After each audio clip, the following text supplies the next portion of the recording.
Is that? Oh, there it is. Yeah. Hi, everyone. Hi. I wasn't sure when the live would start. My name's Morgan Doman. I'm so excited to be here today with the Healing Brain. I'm filling in for my brother Spencer Doman. And so, yeah. Hi, Colleen. How are you today? Hi, Morgan. I'm great. Fabulous. Um, Yeah. yeah. So, Colleen and I today, we're going to talk about balancing the Doman method and having a social life. Um, there's definitely this myth out there that the Doman method takes over your entire life and that it will consume you, it will consume your family, and you will only be able to do that. And then that's the only way you're like going to get results or it's going to go well. And in many ways, I think that like nothing could be further than the truth. If it's done with the spirit, that is the most important thing, right? That it's a joyous program, that it's fun. Um, Kids should love it. I always say, like, your kids shouldn't even know they're doing therapy or any kind of program. They should just think, oh, I get to hang out with mom and dad for a bit and do this cool stuff. Um, so yeah, that's what we're going to be talking about today. Colleen, do you have any thoughts about it before we get into some more specifics? Yeah, I have mentioned to families in the past, but very recently, actually, I had a mother. We had just had a fabulous conversation. She was very interested in getting started with us, and she then called me back the next Mhm. day and said, "Look, I have to be honest. I've been reading some things online about what people who went through this program a while ago who are now adults." I said, "Oh, of course, it's a good idea, find Mhm. out how's their life been." And she said, well, this one fellow was very compelling about the difference that the Doman method made in his life. He's over 30 years old now. He had a diagnosis of cerebral palsy as a young child and was not walking, but he said, I now walk, I talk, there's never anything wrong with me cognitively, so that was good, and he's like, my life is definitely completely changed. I'm independent now, capable. I have a great job. I'm happy, and Mhm. that's all thanks to the Doman method. He goes, but my mother spent hours and hours and hours every day. We really just, it was our whole life. It took over everything, and she didn't really do much of anything else. I'm like, but she did, but Mhm. Yeah. you had no idea because you Mhm. were a kid, which is fair. But yeah, so this mother said, I'm a little spooked by this idea that we have to do all day, every day. She said, I just can't, I have work. She's like, I don't work full time outside the home, but I do have to work. And I said, yeah. I said, look, that some people have done that, and that's them, and maybe that was working for them. I said also that was his perception as a child. I said, but also we have gotten so much more efficient at this program. I mean, 70 years has taught us a lot, and so we are able now to make the program so much more specific for each individual child, for each family, and that's really what our staff one of the things that they excel at is devising the exact right plan for your family. So if Mhm. your family has an hour a day, that's what we'll work with. So she said, Yeah. thank goodness, and then she booked her appointment. Yeah, I think that's a really common experience that parents hear 8 hours a day and they just go, oh, we can't do that. And that's totally fair. And I think um, a lot of things have changed also, socioeconomically, also in 70 years. Mothers work, much larger percentage of mothers work and both parents work. And so we have to accommodate that. Um, and we also have to accommodate not just the child but also if you have many children that also adds a lot to the situation. You need time for them. So And I have balance, yeah. like the balance of, not it's not just that we're carving out time for you to work and then you can come home and work. It's Yeah. no, it's about a whole lifestyle and sustainability, and making sure that you are having time that you're not feeling guilty about to do things that are, the program should be fun, but then if you want to go out to dinner with your spouse, you should be able to do that, Do that. or, oh, we've Yeah. got to, like, if you have a friend's birthday coming up or a wedding or something like that, it shouldn't cause you anxiety of who's going to take the program over for Yeah. that. I can't go away. I cannot do it. It's like, no, these are fun life things you should be able to do. Absolutely. So, for those of you who don't know my personal background, I was born into the Doman program, but I also had a brain injury right after I was born, and so my mother had to do this program with me very intensely for 2 years. And so, I want to talk a little bit about things that I saw my mother do to create balance because I'm not gonna lie, like my mother did it intensely. I mean, she's the clinical director. She's doing it. So she's all in. But she did do a lot of things that we really recommend to parents. One of which is she always set time for herself. She had an hour every morning where she went on her walk run, and I'll tell you, it was sacred. Unless one of us was like super sick, she was on that walk.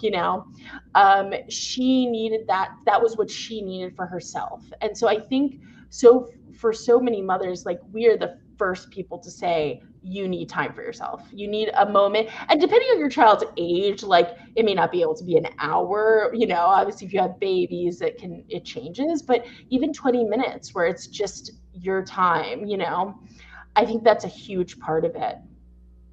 I also think, like you were saying, going on date nights, keeping your marriage strong, keeping the relationship between you and your partner strong is so, so important. Um, yeah, it's everything in many ways, to keep everything successful. But I think one of the reasons why this myth started is because there is this idea that you're going to get more results the more you push your child, the more you do. And there are situations where that can be true. There are some sensory programs that if you do it 20 times a day, like, yes, you may see more results faster. But for the most part, the reason we slowly build the program up is because we have to have, it needs to be fun. The mobility program, all the programs need to be fun. And so if we do it slowly and we build up slowly instead of pushing the kid to the max, it actually ends up being fun. We have buy-in from the kid enjoys it, and it's just so much more fun. So we set goals. When you come for an appointment, we have monthly goals. And a lot of parents are like, oh no, my kid can do more than that. And I'm like, it doesn't matter. You need to build up slowly, because if you build up slowly, things will be easier for you to coordinate, organize, balance, all of that. And it's just so much easier to bring balance to your life when you start things slowly. It's huge. It's really, really huge. I think it's a good idea too to maybe here we can explain for families who are joining us maybe for the first time. Welcome. Yeah. We sort of dove right in. No, I'm sorry. I'm like this. I get really passionate. Yeah, absolutely. I think that it's helpful to talk about what we mean when we say program time. Mhm. You know, so can we talk Yeah, about it a little bit? absolutely. So, when you come to Doman International, one of the most important things for us is we ask you a lot about your family life, because we need to know how much time we can give like you have to do this program. And whether it's 1 hour or 4 hours, and by the way, timing also depends on your child's age, not just how much you have the ability to do in a day. But it tells us, okay, let's get the most out of this hour, this 2 hours. Um, and it really gives us the ability to create a program that's going to work for your family.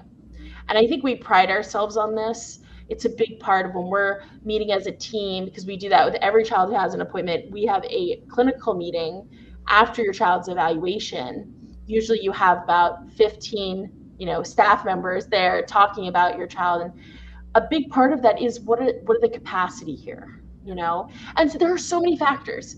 Kid has to go to school, mother is expecting a baby, parents are moving. These are all things that greatly impact the ability to do the program. And so we really like to base the program on what parents have the capacity for in that era, because we also have families that start the program and they're like, we can do 3 hours because they're in a certain era. And then, okay, now little sister is coming. Okay, let's make it an hour and a half because we have a baby coming. Things change as well. Sometimes parents start and they go, I just want to do an hour. And we're like, great. And then the results are so great after a year. They're like, you know what? Let's do 3. And we're like, also great. Okay. Um, the time is so, so important for us to know because we want you to succeed. We want your child to succeed. At the end of the day, getting your child results is so important, is the most important thing, but we have to do that in a sustainable way. We have to be sustainable. And I think that's what Doman International has really realized over the course of, this last 70 years is, okay, we can't be at like 1,000 all the time. There are periods of time where that's possible, but that isn't like sustainable for a few years. So I think that's such an important lesson we had to learn, and now we get to reap the rewards of that. Yes.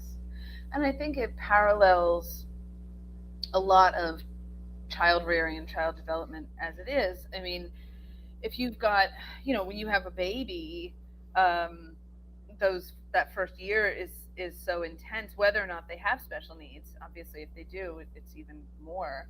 But when you have a baby, you're thrown into this. You're learning immediately. Okay, this is what my baby needs, and I have to feed and clean and all of the maintenance things.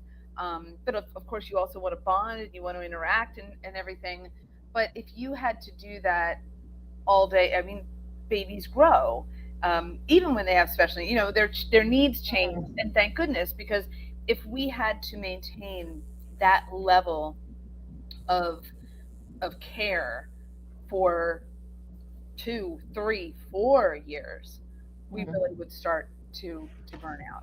Yeah. And so I think that, but our development happens so that we can say, oh, okay, so and also we get to know their routine. Right. Yeah. So we're not in those early days, it's just all hands on deck, whatever the baby needs, but as time goes on, things start to settle into a routine a bit. And the Doman method is very similar to that wave, I think, of, in the beginning, it feels like, wow, it's a lot of things that I'm learning that are new, but then it starts to settle into, and here, of course, you have staff coaches to help you too, which is amazing.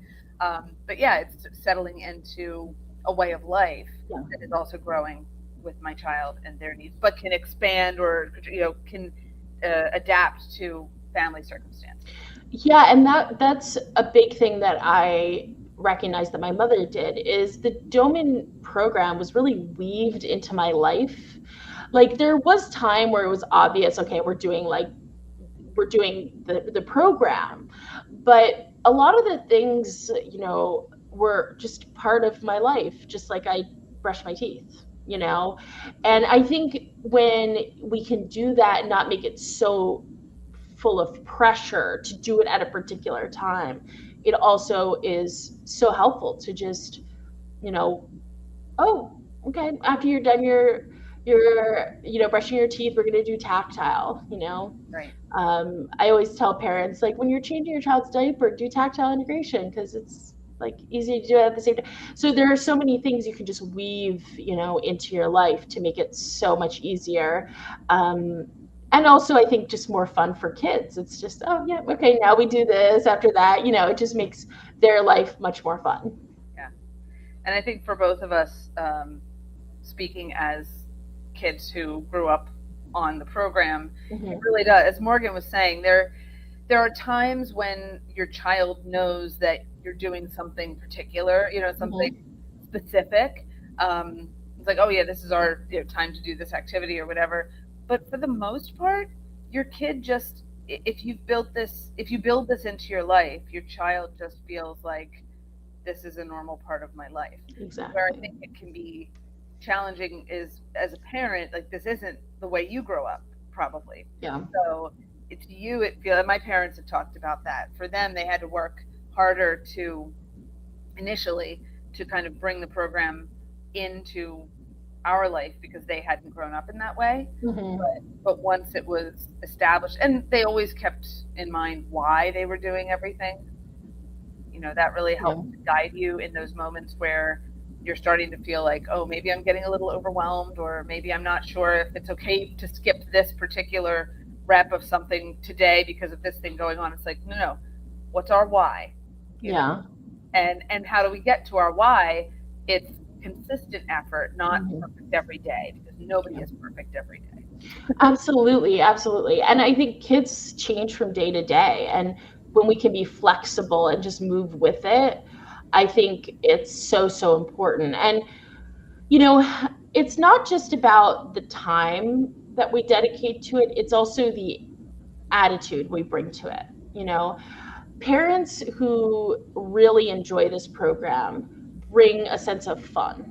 And one of the most interesting fights I see this quite often, um, is dad will come home and do a part of the program and it'll go swimmingly. And mom will sometimes be like, oh, there's so much fighting with me. Why is it that my kid's doing this great with dad and then with me it's like really intense? And it's like because, and oh, by the way, I could flip the gender here. This isn't about mom or dad. I'm just Yeah, using this as an example. Dad is coming home with like, oh yay, we're having fun, the crawling and creeping, like we're racing and the kids having fun. But when we bring this attitude of like, this is a program and we have to do it perfectly, and if it's not perfect, something bad's gonna happen. That intensity, kids don't like it. yeah, They're like, why is mom so upset? Like, ugh. And they kind of just know instinctively, like, this isn't a good idea. And so I think it's so important to remember, like, we want you to have fun, and my grandmother who created the reading program, she said this about the reading program, but honestly I think you can apply it to the entire Doman program, is you're doing it right if you're having fun. And that is just the truth. 1 hour of fun time program, I can almost guarantee the results will be better than if we have really intense, no one's having a good time program. Yeah. exactly. Colleen, are you getting feedback or is that just me? Oh, I'm not. I'm sorry. Okay, maybe it's just me then. No, no, that's good. That's good. As long as it's not both of us. Yeah, hopefully it's not on the record. Oh, yeah, I'm not hearing anything in the Okay, recording, good. so it should be. Must be me. Um, yeah, I wanted to say one more thing because I think it's a big part of this. I see we have a lot of questions too, so we can definitely talk about those. Is I think parents are really worried about siblings. Yes. And this balancing the program has a lot to do with balancing siblings and their needs. And there is no question that this is a concern. To be honest with you, this is a concern whether you're doing the Doman program or not. Mm-hmm. If you have a child with special needs, or especially kids who are medically complex, that child will automatically take more time from parents. There's almost no way to avoid it. And that is so guilt inducing for parents. And I totally understand. Of course, it's guilt inducing. And is it harder on siblings? It can be. It really can be. And I think depending on a child's personality can also impact this as well. I think some kids like naturally maybe need certain types of time from their parents. So I don't want to sugarcoat over this. It's not easy. Um, and this is also why you know, us being very conservative in the beginning can be good. But I always go back to what Spencer says that I think is so elegant is that kids need together time with their parents. And if we include this, if this becomes a family thing, it will succeed better. Yeah. The Doman program can't hurt kids. So if they're younger or older doing creeping, crawling, reading, whatever, make it a family affair, you Right. know. And I think when we do that, it's just so fun. My younger brother, for example, he did all the creeping and crawling and reading with me, and what did that do? Made him great at creeping and crawling and reading. Like, you know what I mean? It's so important to do it together. And if there's something holding you back from doing it together, oh my gosh, you know, my 10-year-old's acting out, tell your staff coach. We're here to help you figure out those problems. It's not just about your child with special needs. Sometimes we have to come in and make other adjustments. And that's why this is really a family program. It's not just about your child with special needs, you know? Um, we have to look at the entire family as well, and we're happy to do that when necessary I or when needed. I think sometimes, and I'm speaking as a parent, when we see our child struggling with something, right? So, because Morgan, you just mentioned, oh, my 10-year-old is acting out, and I'm concerned that it has to do with their sibling who is hurt. The program we're doing or this time we're not spending with it. We parents are sort of pre-programmed to jump to the worst conclusion, like to put everything Mm-hmm. on ourselves and say it's something I'm not doing, or it's something I said, or something I did, or we always have that fear in the back of our minds that there's something that we either haven't done or aren't doing, or that we did to cause our child to be struggling. And I think that, I mean, most of the time that isn't it. When I mean, children are people like all of us. Mm-hmm. We're very complex, and there's a lot. Now, sometimes it's something as simple as they got in trouble in school.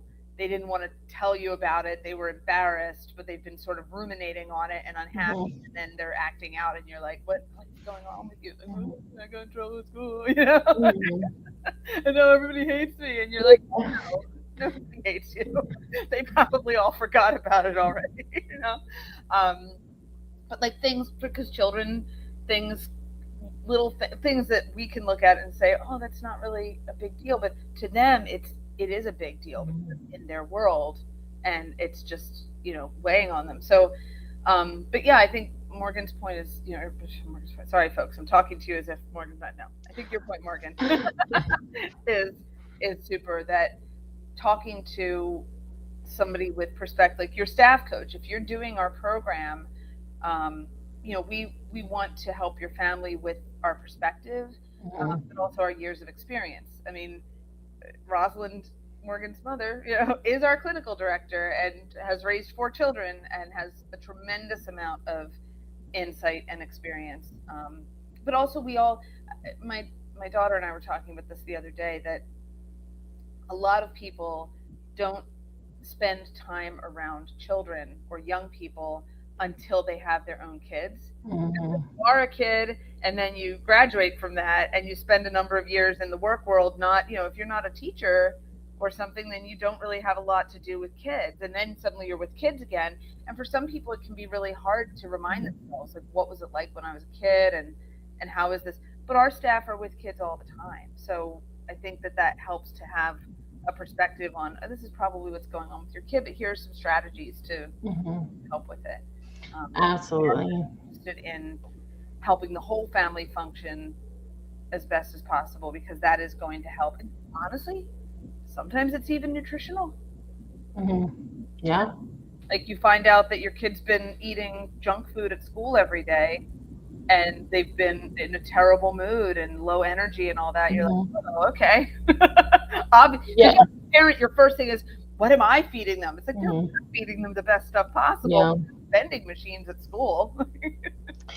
Yeah, I mean, the other thing is sometimes siblings have little neurological issues. We had a kid in a few weeks ago who has been doing great on the program, but his older brother's been doing the program with him. And, um, you know, parents were told a few years ago, oh, your son just doesn't like to read. He's not a reader. Now he's reading great because it was convergence, right? Yes. It wasn't, he's, of course, he's a smart boy. But if your convergence is a little bit not working, reading becomes a monumental task. It's much, much harder. And all of a sudden you don't like it.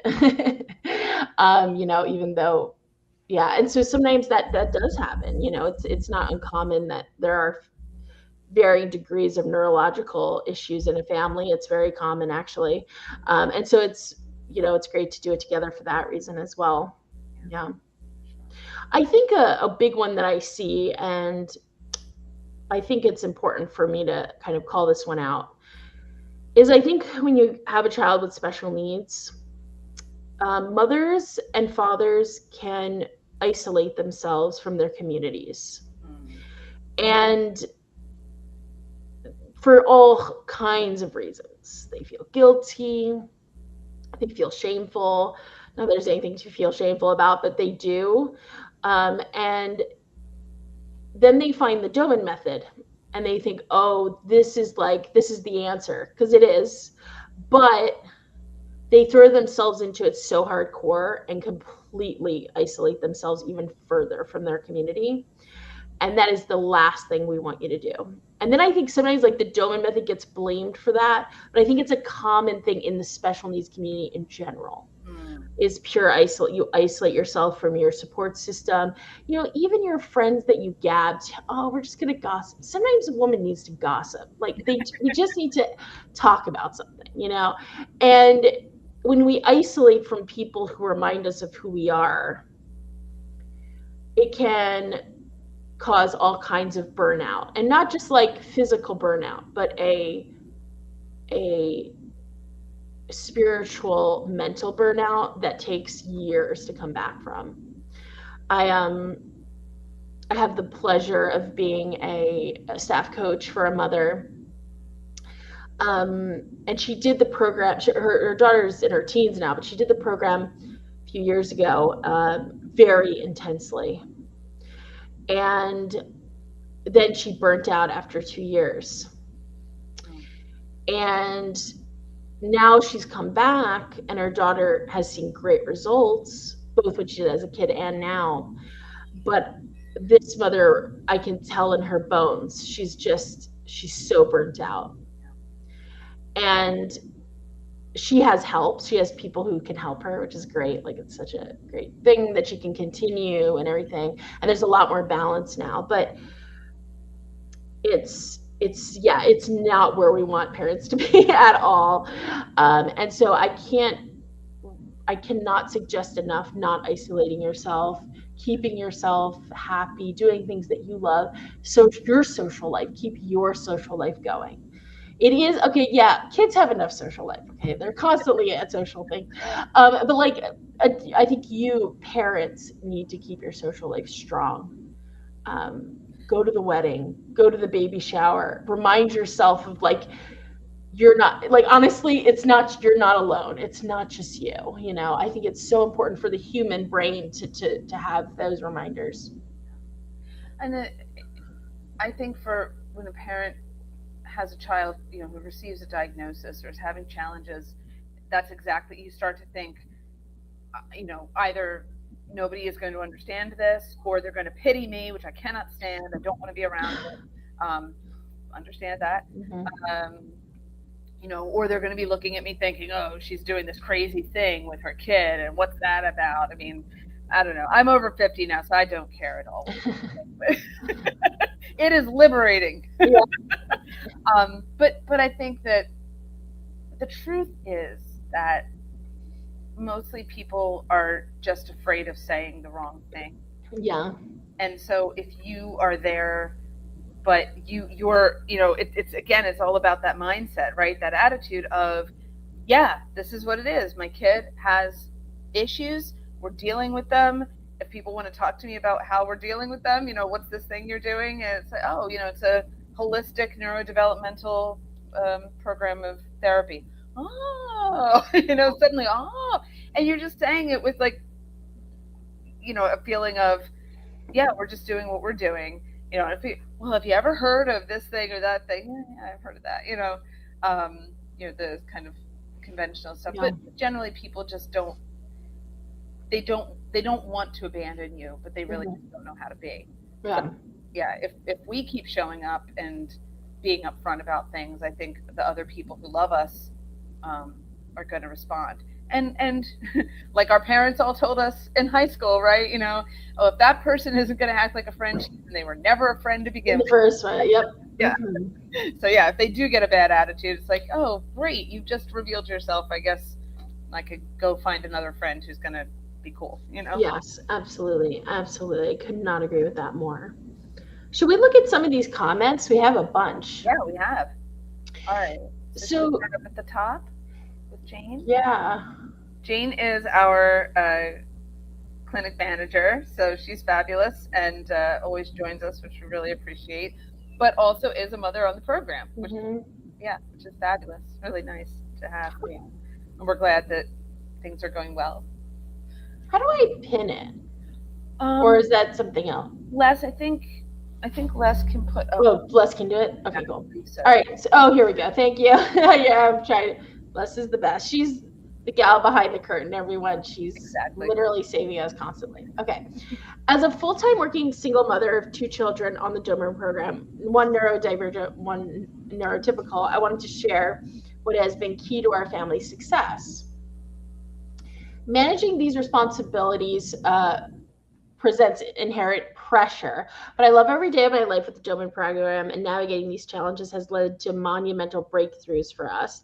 By focusing on how my family thrives, we have established a program that is both fun and consistent. Two main strategies have been vital to our progress. First, I learned to simplify and delegate. Yes, asking for help is crucial, and just it is so important. And not just asking for help, but being strategic about it. Asking people for help you know they're going to be good at. You know, if you ask, someone who is a very physical person to help with the reading program, you may not get the much help. But if you ask someone who loves to run with your child, the likelihood of them showing up is higher. So you do have to kind of put your CEO hat on. Yeah. And I really love what she says about simplify. This is getting into more like nuanced recommendations, but simplifying is so important. You cannot do it all. What is giving you results? Stop anything that's not. Period. Yeah. Just you've got to, and to the extent that is possible, because you can't do everything. You know. Yeah, Jane mentioned, she went on to mention that this involved carefully evaluating all of our daily commitments and therapies and scaling back, yeah, on the activities that were not yielding noticeable results. Yeah. Exactly. Why keep Um, doing something that yeah. doesn't seem to be doing anything for you? Oh, Morgan, Les has asked both of us to move back a little bit. Oh, yeah. Okay. Yeah. Thank you for reminding. Um, and then she mentions that we successfully integrated the program into our everyday activities, like we were talking about before, treating these program elements as standard daily routines, like breakfast, lunch, and dinner, allowed us to incorporate everything much more smoothly. Yeah. Definitely. And then it doesn't feel like, oh, this huge avalanche of obligations imposing itself on our life. I mean, let's be perfectly honest. Most of us, if we really stop and take stock of our daily routine of what, how our life is going, especially when our children are young and especially if they're having challenges, there it doesn't feel like a beautiful cohesive whole that's flowing and you're like, oh, I'm so great at it. Like, no, it's running to this, running to that, chunks of this, chunks of that, dinner in the car. um, it doesn't have to be that way. Mm-hmm. I think it does because activity makes us feel like we're getting somewhere. Mm-hmm. But when we stop, really stop and say, it isn't getting us anywhere, or it's No. definitely not getting us where we hoped to go. And meanwhile, the thing that is going is time, Mm-hmm. and it keeps on going whether we like it or not. So like right now is the best opportunity to stop and say, what is getting me Mm-hmm. the result I want? What is giving me the life that I want for my children, Mm-hmm. my whole family? Can we keep going like this, or as we were saying at the beginning, are we going to just burn out on this too? You know? Yeah, and I don't know. I think this may be, I don't know if this is a uniquely American thing or if it's worldwide. So forgive me, I don't know, but the pressure to have your children in 1,000 different activities is mind-boggling. I mean, it's just crazy. I mean, I know kids who are like in after school activities every day of the week. And you're like, oh my gosh, when does this child sleep? So I think definitely simplifying that kind of thing, hugely important. And the therapies too. I mean, I tell parents all the time when they ask me, they're just learning about the Doman Method. And again, if you are just learning about the Doman Method, welcome. Mhm. We're we've just we dove right into it, but there's a lot of steps, to get to this point. But if there's something in the back of your mind that's saying, "Wow, we spend a lot of time every week in the car, going to various therapy sessions.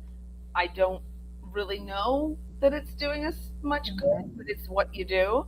Um, it's we do tell parents in the beginning, if there's a therapy that you're like, oh, this actually has been going really well, or our kid loves the therapist and it's a fun time for them once a week that we go and do this, it's such a big treat. Yeah, of course. We're not going to say, oh, you've got to throw all those things out the window, or as often happens, depending on people's region, like you've registered for certain services, you had to wait to get into certain services. You're like, I'm really a little afraid to let go of those services now that we have access to them. We totally understand that and we can work around it. If anything, a Doman Method program is potentially going to make those things actually make a difference. Mhm. If you haven't been seeing any results, there are reasons, but we can uncover those reasons and address them. But for parents who have been looking at their schedule saying, not only do I not know if this is getting us anywhere, it's driving us all crazy, Mhm. we can, with good conscience, tell you you can just stop all of that, and we can Mhm. help you to craft something that's going to be a more cohesive life Yeah. And lifestyle. you're going to get so much better results. Result. I Exactly. see just I'll just call out two things. The therapy can be costly for time because of transporting to the therapy. So to go off to what Colleen is saying, like it's a huge factor. The second thing is, I'm going to be brutally honest. I think I've seen the hardest things for parents to stop is when they like the therapist, but it's not getting results. Yeah. That's sweet, but like you don't have time. Okay. I'm sorry, but it's truth. It's a very costly babysitter. Now, if it's because you need time to relax, you need 45 minutes, that's a different story, you know. But I really beware of that because I find that that's actually what makes it the hardest for parents. Because if therapy's getting results, like we're going to be the first people to tell you to keep doing it. But it's so rare that we hear that. It's usually like, well, she really gets along with her. We're like, that's not a vital reason to keep her. If anything, it's just hard to break up. But yeah, it, it's hard. It's hard. I get that, and I think that's why it's like don't feel pressure to do anything right now. I think sometimes just let's have the appointment, let's get started, see the results, and then you'll be like totally motivated to do the next right thing for your family. Yeah. Yeah. Yeah. Nothing has to be overnight. Yeah, It, totally. nothing is Yeah, overnight. yeah, It's a process. absolutely. We have a question here from Garcia. I think it's translated. Yes, actually, it's a comment. It's a very nice comment. And then Oh, she has yeah. a question at the end. Awesome. So it says, my son has improved a lot with the program. He's at the parish youth center on the bishop's birthday. They invited two young people, and my son was one of them to the bishop's dinner. That's great. I love to hear that. My son has improved a lot with the program. He's at the, oh, I read that. I'm sorry. Then she asked Oh, a few months ago. Yeah. a few months ago, Douglas showed me that there's a course that helps parents with social skills. Is that correct? Yes. So we do have many programs that have to do with social skills. The first is called the Code of Conduct, which helps, we teach children about boundaries, teaching them, some fundamental boundaries, and then, moving on to more nuanced social skills like how to take responsibility, how to do things around the house, how to dress yourself, all the way to something we call the Adult Independence Program, which is helping a child or really at that point, usually they're a teenager, get ready to live on their own. Yeah. So yes, we do. Talk to Colleen. Yeah. Um, Yeah, get in touch with me. I don't know. I can't remember if I have. Oh, this is in Espanol. I will ask Marialba to reach out to you. But please, uh, can you put your contact information, or I'll see if I can look it up. I think I know that you're in our database, so But we'll get in touch with you, or you can message us, and I will have Marialba answer. Okay. and I do want to say about social skills. We have many programs to address social skills, but there are a lot of things that get in the way of a child learning social skills that is neurological. Mm. Sensory, hypersensitivity to sounds, hypersensitivity to like tactile issues. These two things greatly impact a child's ability to socialize. Um, Nutrition can impact this greatly, and of course, speech. Any kid who can't communicate is going to have a harder time being social. Not just the communication part, but being able to explain to you what they want, even simple things like that. So there are also other things that we do, not just like to support socializing a child, that are more neurological, because those are just as important. Yeah, Yeah. yeah, for sure. And it's not fair. I don't think parents do this usually, but sometimes, especially as kids get older, and especially if they are doing better, in general, parent people say, "Oh, he's more coordinated. He reads really well. He does math really well." Like these things are all on point. And then they forget that this child does have neurological challenges, and Mhm. then they say, "Oh, well, but he's a little rude, or he doesn't quite know how to Mhm. be in social situations." Uh, you know, no, he's still struggling with other things that we have to address to help him to Absolutely. smooth that over. You know, Absolutely. yeah.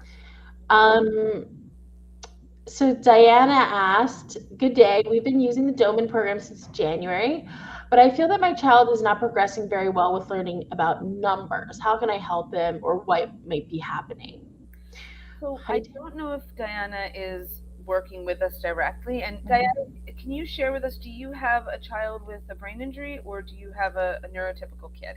Because our answers will be a little different based on that.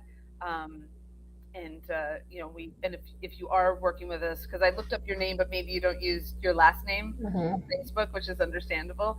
um, if you have a staff coach, that would be helpful to know too, if you're working with us directly, because then we can Mhm. answer it a little better. Absolutely. Absolutely.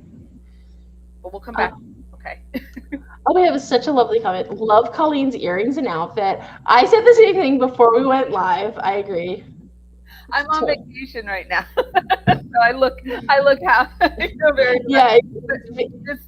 I got that Morgan and I were talking about this. I got this shirt um, in Paulia, at a shop there where we have our European campus. So I was there 2 years ago, and yeah, so we went shopping, and it was at a very inexpensive little market. That yeah, so it was, but it's one of my favorite clowns. Yeah, it looks fantastic. It's fun. Um, she says this topic is very important. The pressure of a million activities is everywhere. Hi from Eastern Europe. Yeah. Eastern Europe as well. Yeah, I think people believe that activity means you're getting somewhere. But Hmm. sometimes it doesn't. It means you're just a human doing instead of a human being. Yeah, it's Hard it's really to- it's really crazy. The million activities. I feel like everybody I talk to agrees that in the vast majority of people. I mean, there are some Mhm. tiger mom types out there, and not even to malign the tiger mom. I don't. Yeah. Her viewpoint was not as intensive as some of these in things, but um, yeah, just spreading our kids way too thin. Hmm. I do think that sometimes, like, we instinctively know, we parents know that our kids are spending way too much time online, Hmm. and we don't really know how to combat that, because Hmm. the internet is designed to be incredibly addictive. Um, and it is for everybody, everybody. Yeah. Um, and and also other kids aren't outside doing things. They're in, activities. So we think, all right, we've got to get our kids off the tablet, off the phone, off the computer. We're going to sign them up for another activity, but they Mhm. have to leave the house and go do this activity. So it really is. People are very much Mhm. in a pickle here. Yeah, and I think there's this very big fear of your child being bored. But your kids need boredom. Boredom is actually a natural part of development that Yeah, is very good and healthy for kids to have to figure out what am I going to do when I'm bored. yeah, And to be clear, I'm not here to like say activities are bad. They're sometimes great. But I think every family has to really evaluate their capacity and what's really important in this moment. Long term, is it really going to matter? Is this really something your child loves? That's the other thing. I mean, I know parents who have kids in activities they don't even like. So I'm like, okay, that seems like crazy. Yeah. yeah. I um, I taught violin for over 25 years, and many of my lessons, of course, went Mhm. after school time. And I had a couple of students over the years where they were playing violin. They were really enjoying the the activity. I mean, they were going to be Mhm. professional violinists, but that was never the point. They were enjoying themselves. They were learning a repertoire. It's a social thing because we would get together as groups and play. That was I teach Suzuki Method, so that was part of the whole deal. Um, and there were kids where parents would say, we're so sorry, but my kid is now playing soccer and has been invited to like the travel soccer team, and so we have soccer every every afternoon for this many hours, and then on Saturdays we have this much soccer. And I'm like, okay, but like that's all you're doing now? And Mhm. then we have other things, but yeah, violin. Basically, it was really that the practice couldn't happen. Mhm. We don't have time for practice, so we're not going to take lessons anymore because this soccer schedule is so demanding. And I'm like, no offense, but we all know your kid is not the next Pele.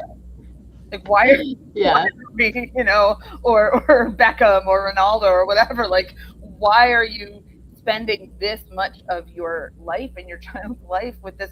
But it was because that was the requirement. And Mhm. that if we want, and some of the kids did absolutely adore it, and they didn't care if it was going to be something that they did into high school and college or whatever. It was more about just the joy of it. But then there were other kids whose parents like, well, once you get into the soccer, and then this is the soccer. I mean, I think there's like full podcast episodes about how travel soccer is like the downfall of the American family, but Colleen and I could probably rant about it for about an hour. It is really, it's crazy. Um, oh, okay. Fatima wrote, "Good day. My Down syndrome daughter refused to learn at home. She's requesting to be in school just like her siblings. We don't have schools that accept special needs children. How can I convince her to study at home? She's 15." This is tough. My biggest thing would be to figure out what she needs to be able to do to get into school and make that her goal. That's what I would say. Mm-hmm. So what are the requirements she would need? Don't lie to her, by the way. Like look it up, legit, find out, and then tell her these are the goals. You'd have to be able to do all these things to go to school. So let's work. Like be really honest with her. She's 15 years old. She just be really clear, be really honest, and then work your butts off to get to those goals. That's what I would say. It's not easy. It's not easy, but that's what I would recommend. Um, Annabella, I'm sorry. Well, I do want to say too, you know, because one my very last violin student, he and I wrapped things up last week actually. Oh wow, the Um, end of an era. what's that? Yeah, truly the end of an era. So he has an autism diagnosis, and he's done really well. He was on our program for a while when he was much younger, and but he still has some challenges, and he did not get accepted to a particular youth orchestra. Mm, They didn't accept him. This really was on them, and this is mm, why I'm saying this, Fatima, because it's on the school. If they've just said flatly, we refuse to accept students with special needs because we think we can't handle it, or we think we don't have the resources for them, or whatever, handy little Mhm. lie they tell themselves, without evaluating on a case by case basis, which really is the way that it should be. Because sure, I get that some organizations really don't know what to do or how to be, and you don't want your kid with them anyhow. But some definitely could if they met the child and really spoke with them and got to know them. So in this case, my violin student did not get accepted to this. His audition was spectacular, but then they had like a little interview with him, and then they could tell that he had some minor challenges expressing himself. He Mhm. had a what's the word? He had a recommendation from his previous youth orchestra director. Mm. He understands everything you say, and sometimes he says doesn't say what you think he's going to say, but he knows what he's saying. Mhm. Just bear with him because he's a great addition to the orchestra.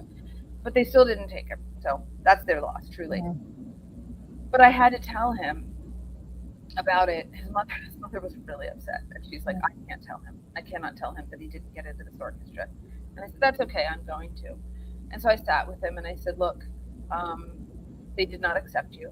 They did Mhm. think that your audition was terrific. They were very happy with the with your playing, but they are uncomfortable with. They're not sure if they would be able to communicate with you um, correctly or enough. Yeah. And I said, but that is not your fault.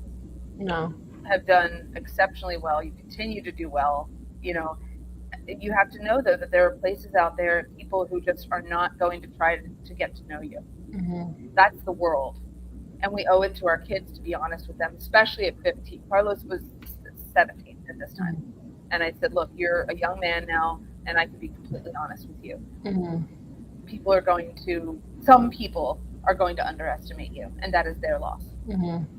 And then other people are going to say, oh, no, let me get to know you. Let me take the recommendation that came from other people who took a chance to work with you and were like, well, Mhm. this is awesome. So those are the people that you want to spend your time on. Mhm. Everybody else, just move on, forget about them. Mhm. This is part of life. You meet people, and everybody does, whether you have special needs or not. You meet people who are just not the right people. They're not ready to see you for who you are, or work with you, or help you get to the next level, and that's their loss. So Absolutely. you might eventually have to have that discussion with your daughter. Yeah. Be really honest. It's really the best thing. Annabella wrote, in our case, when each person at home takes on the activities they feel most confident doing, the routine becomes more enjoyable and sustainable for everyone. Yes.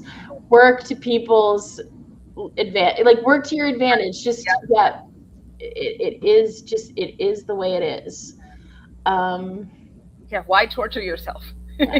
You're like, I hate doing the running program, but my husband loves it. Like, not to be Yeah. stereotypical, Why are you doing the running program? Yeah. word cards, and I love it. Yeah. Cool. I spoke to a mother whose next door neighbor is like literally in his 90s, and he makes all their books Wow. from scratch. Nice. And he's not physically active, so he wouldn't be able to do the physical program. But what an incredible thing. He's a scholar, he loves to read, he loves to write. It's keeping him sharp. And I said to her, I said, "Oh, wow." I said, "Oh, do you think you can do this many books a week?" And she goes, "Oh, yeah, yeah, we have tons of books." I said, "Oh, how'd you get tons of books?" And she told me the story. And I said, "Oh, you can tell him to slow down then. You obviously have plenty." And she goes, "No, I can't do that. He's going to keep writing." Because she can't. It's his purpose now. She Yeah. can't stop him, right? I mean, okay, I think we have time for one more. I can't believe we're almost at time here. No. Sandra wrote, I love the Doman method and I've been using it since 2023, but how can I improve comprehension and reading? He comprehends some part of the story, but not totally. How can I improve that? By the way, the method really works. Awesome. So, Sandra, this is a really good question. And it's a little bit hard for me to answer it because it could be many things. It could be a convergence issue. So it could be actual a visual issue, not necessarily comprehension. It could be an issue in the cortical part of the brain, which requires um, more cross pattern activities. And we also have like games that you can play to help with comprehension.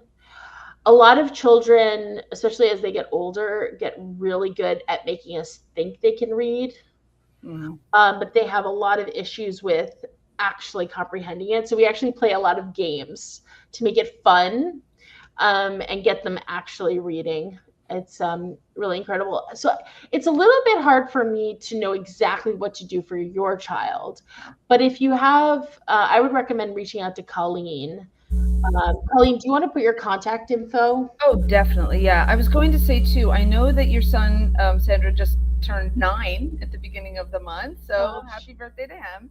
I think that, yeah, definitely we can. I'm not sure who your staff coach is, but we should, they should look at his reading program right now. Yeah. I'm sure that you've got goals, and I think something, even parents who have been working for us for us with us for a while sometimes forget that the staff are here to serve you and your goals. Like if you had your evaluation recently, or had a new program, and reading comprehension didn't come up as one of the top goals, Mhm. but you're now feeling like, ooh, I just want to get to the bottom of this. This is something that is bothering me more than I thought it was. Maybe there were other things going on that you and the staff were like, yeah, we're going to focus on that this period. Mhm.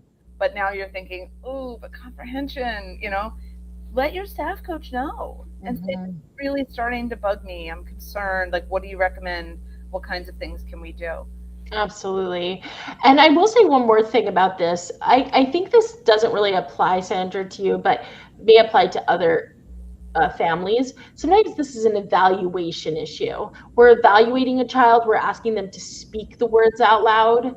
And so we're saying, oh, they don't really understand, but it's actually their speech is the problem, not their comprehension.